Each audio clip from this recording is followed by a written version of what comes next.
Hey there, and welcome to Surviving an Addict. My name is Mel, and if you've ever loved someone who struggles with addiction, you already know it's not only their battle, it becomes your battle as well. You get dragged into the chaos, and often you are blamed for their addiction. You're not supportive enough, you're too supporting, you're nagging. And this can become our battle as well. And often we are the ones that are forgotten in this chaotic scenario.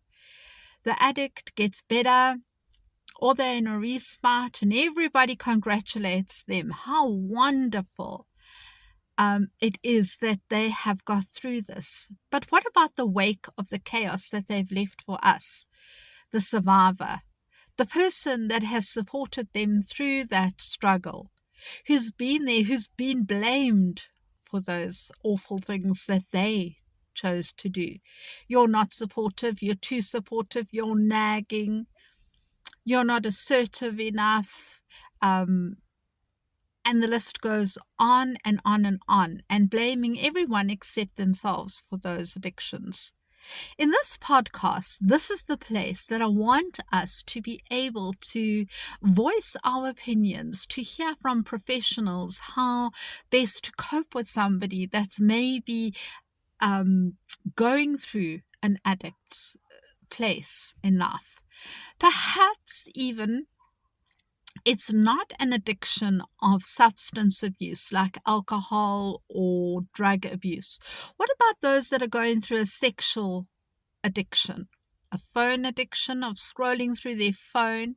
Any addiction that makes the person maybe feel alive for a little while and causes hurt and destruction to those around them.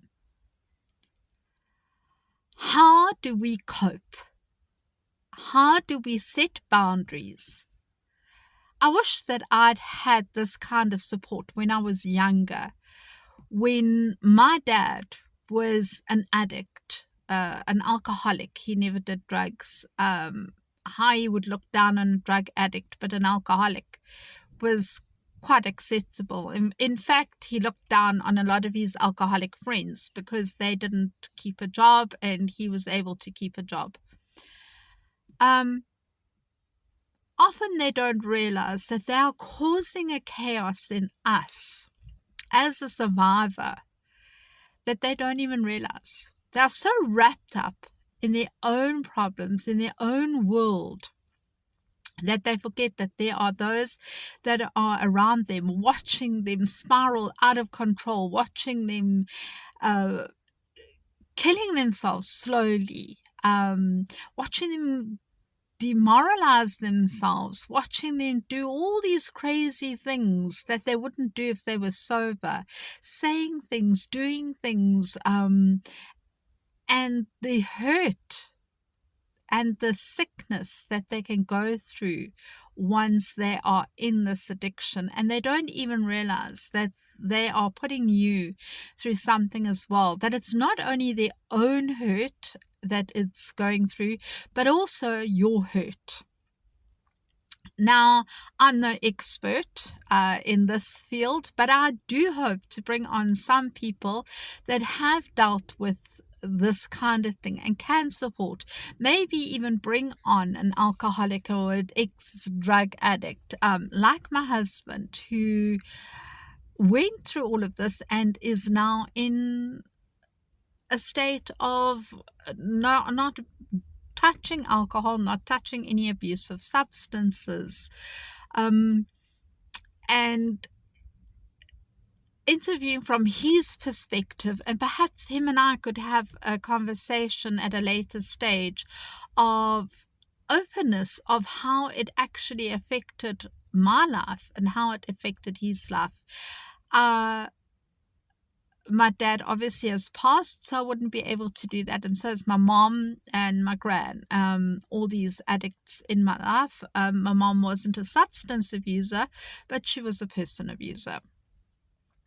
And so and I think that this platform is really, really needed. It is a place where we can learn from one another, where we can encourage one another, where we can just be ourselves and for 5 minutes just go, I am seen, I am heard, I have the chaos. Now, do I still bear scars? Probably I do bear scars. Am I dwelling on those scars? You might say, yeah, your dad's been dead for over 28 years. Are you still bearing scars from that? I don't hold on to the grudges, and I've forgotten. And I've forgiven and I've laid it down because that's not something that I want to carry.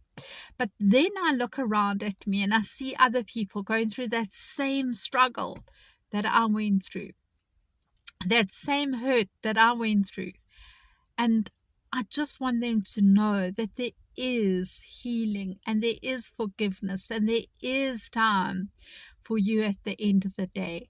And often these addictions hurt somebody to the point where they could actually even go on a downward spiral, and it could cause them absolute sickness. Watching some people, their bodies cannot take the stress, and so there's a lot of things that are playing out in their life that are so devastating for me to watch. And my husband has been recovered for almost going on 13 years now, and how blessed I am for the fact that he's gone through that and that he's come out the other side and he's healed. Do I bear scars there?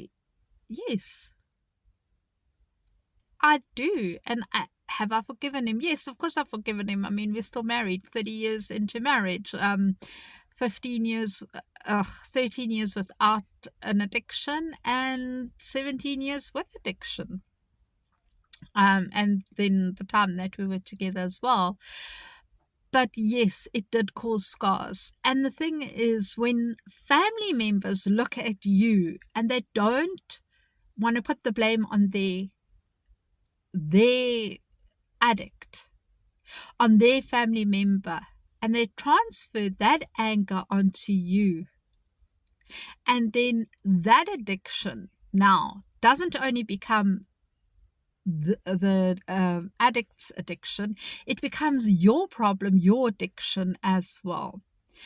And I just feel that it is so unfair for us to go through this life where we have to bear the brunt of this. And yes, often there is where they come and they do this the 12-step recovery, and they do repent and they do ask you for forgiveness.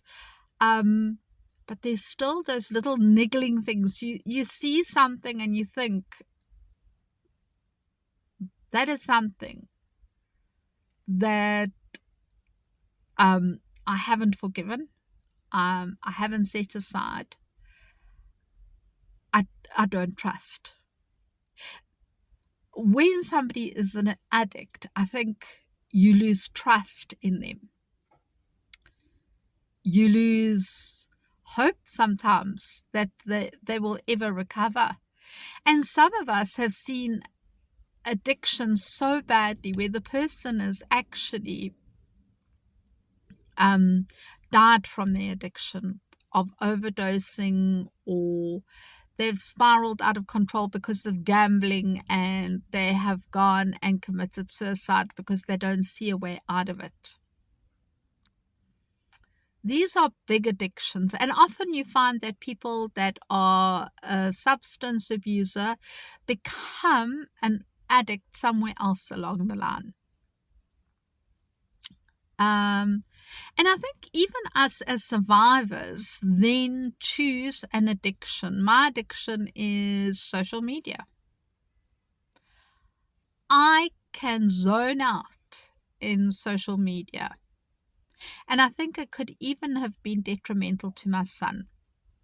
So not only was I a survivor of an addict, I can very well say that I could probably be in the midst of being an addict myself. And that softens it and helps me to understand the degree of the addict.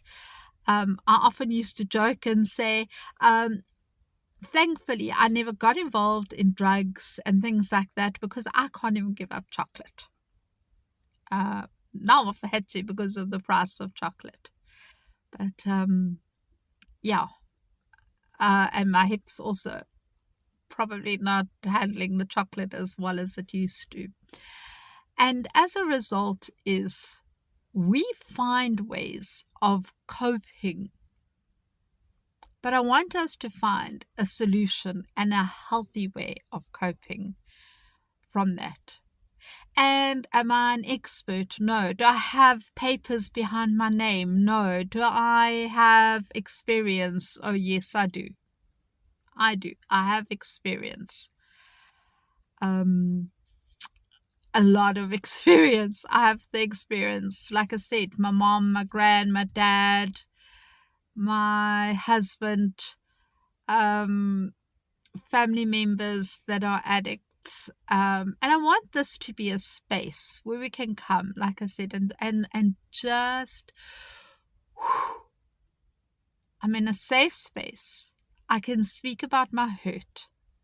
And perhaps they can't solve my problem because I cannot solve your problem. I cannot advise you on what to do. That is a choice that you need to make.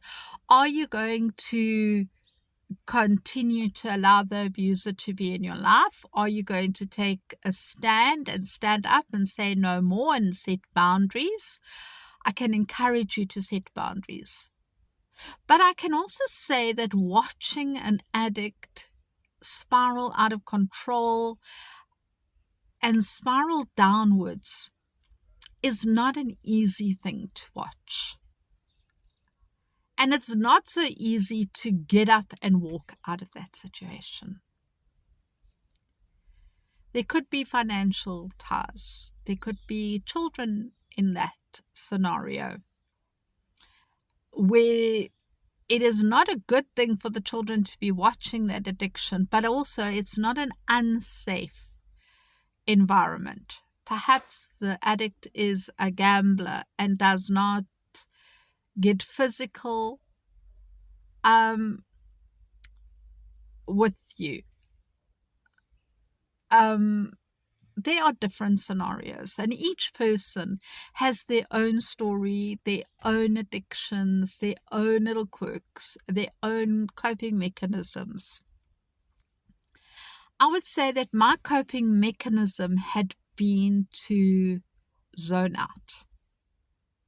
I did not set boundaries. I did not say so much and no further until I had enough. And then it was time. It was time to say enough is enough. I'm going to put a stop to it and I'm going to have a boundary here. It took a long time. If I can tell you that I've been in addiction situation, I've coped with addiction since I was 6 years old.